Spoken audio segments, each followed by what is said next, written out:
Hello, this is Hope Matters, a production of Mount Olive Lutheran Church in Santa Monica, California.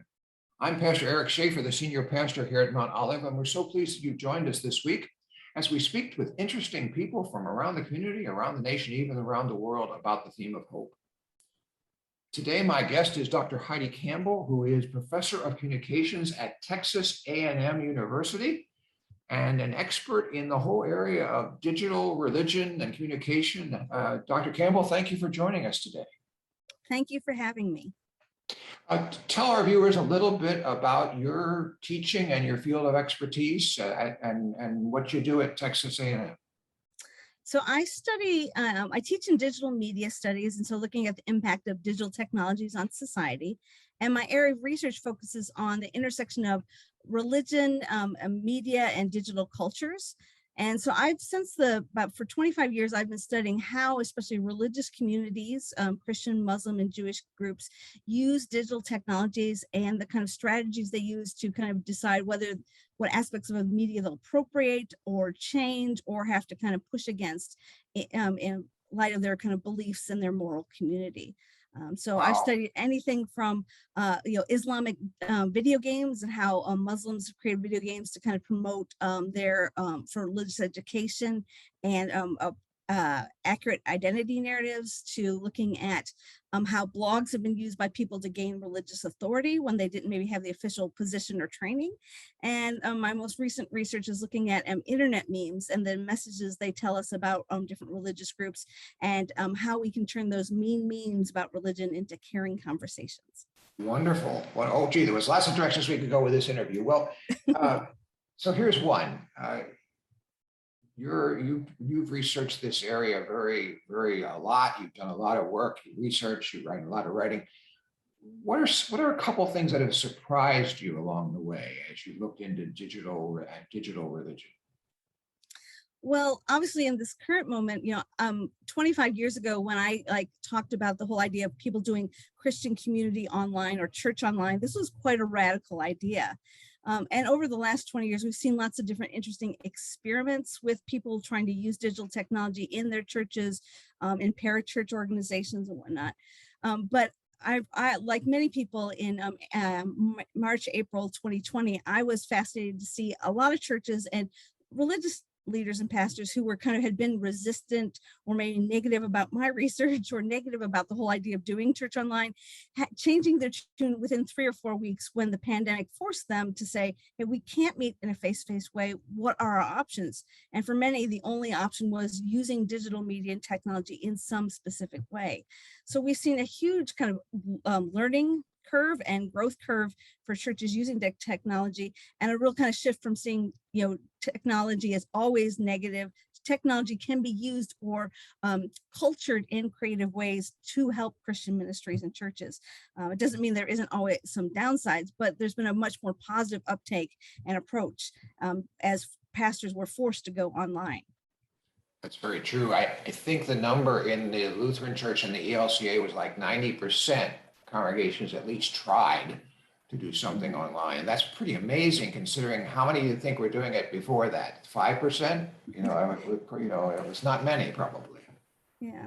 So one of the research projects that we're working on right now with my research team is looking at churches in Indiana and how they kind of adapted or adopted digital technologies during the pandemic. We're working with the Center for Congregations in Indianapolis, and they funded 2,700 churches over 2020 and 2021 to buy anything from a camera to a Zoom subscription, get some training on social media to get their churches, online in some way, or their services online. And so we've been able to kind of track with them and study, what they thought about technology in the beginning, what they thought a year later, and now we're going to look at 2 years later where they're at with their kind of use of technology.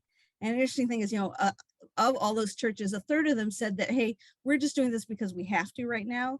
But 2/3 of pastors have seen that digital media can be really useful in certain things, and they plan to either continue some aspect of digital ministry or digital services even past the pandemic.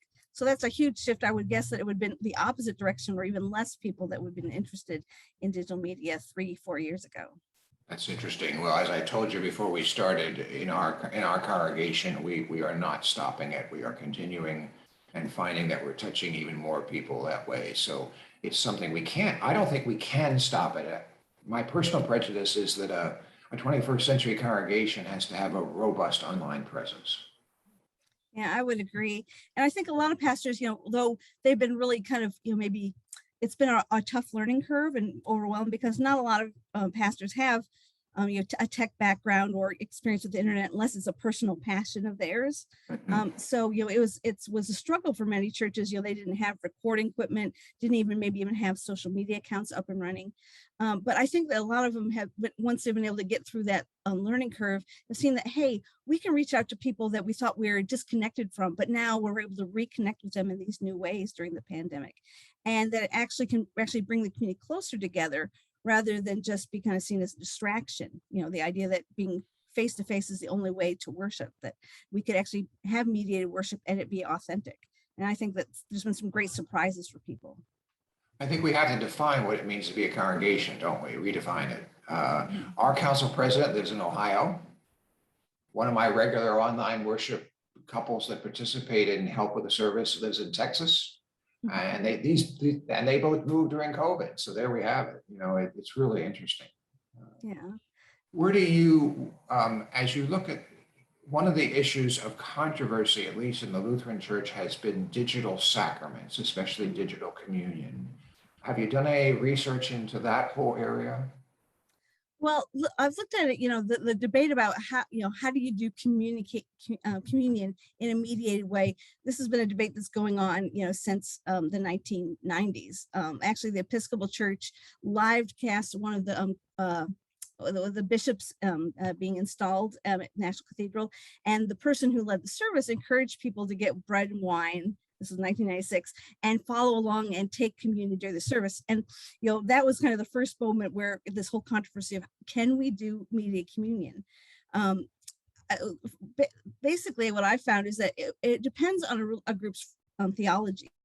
So the closer you're kind of related to a kind of more of a transubstantiation kind of a belief that like there has to be physical presence, a physical blessing, and there's something physical that's been passed on rather than it being more symbolic, then the more it is problematic to do that in a mediated way. But for groups that believe that kind of the spirit can be mediated through different forms, including the internet or the screen, then they've been able to kind of make either kind of certain exceptions or kind of allowments.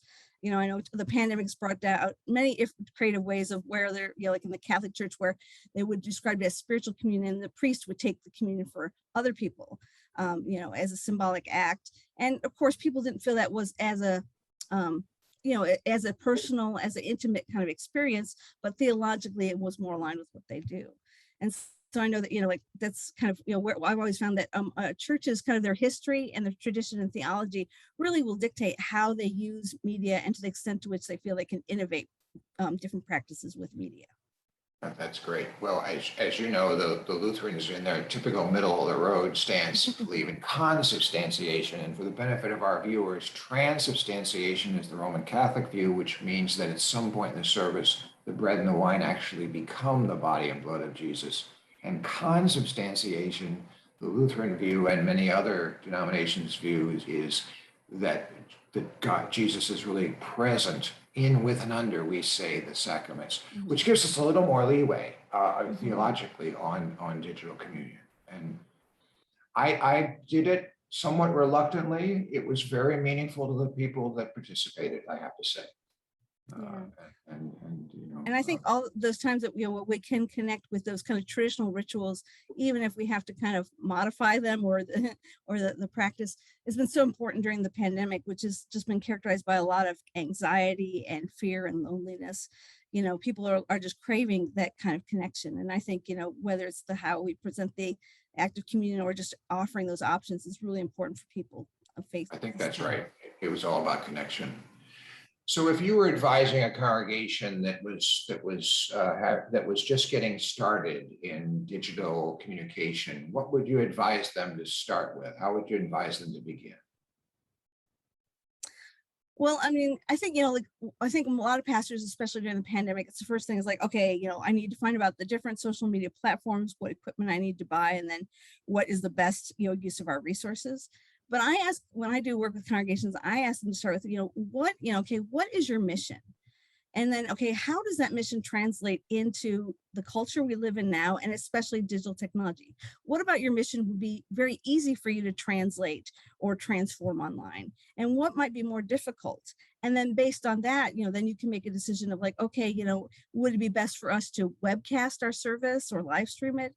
Would it be best for us to be just more of a broadcast kind of format, and then have like Zoom rooms for later for interaction? But thinking about how your mission dictates a kind of, your identity for the digital world, and go from there to say about what digital medias will help you do what you feel called to do, and what your denomination or your faith community calls you to do, as it were, in the world.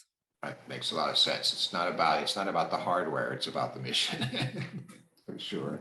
And well, you've written extensively in this area. When I looked you up earlier, I saw that you have at least 3 books on Amazon for sale. So if our viewers are interested in reading more about Dr. Campbell's work, it's easy to search her name, Dr. Heidi Campbell, and her books will come up.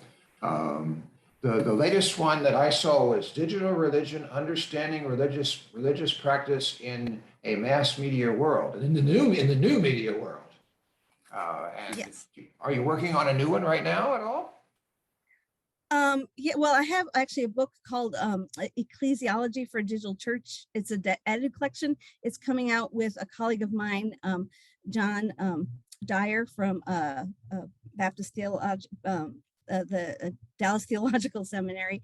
And it's looking at kind of these more in-depth issues of what are the theological questions that we need to revisit if we're going to think about doing church in a digital age. So it's kind of getting past the practical and really kind of saying, how does this change our understanding of ecclesia and koinonia? How does this change our understanding of liturgy and of religious education? And what are the theological questions that we need to kind of push on, both in church leadership as well as in a theological learning context? As we talked earlier, what makes a religious community? If we're defined of people in a room, that we have to expand that if we're going to do online work. When will that book come out? It's coming out. It'll be out online at the end of January 2020. Oh, wonderful! And tell us the name of the book again.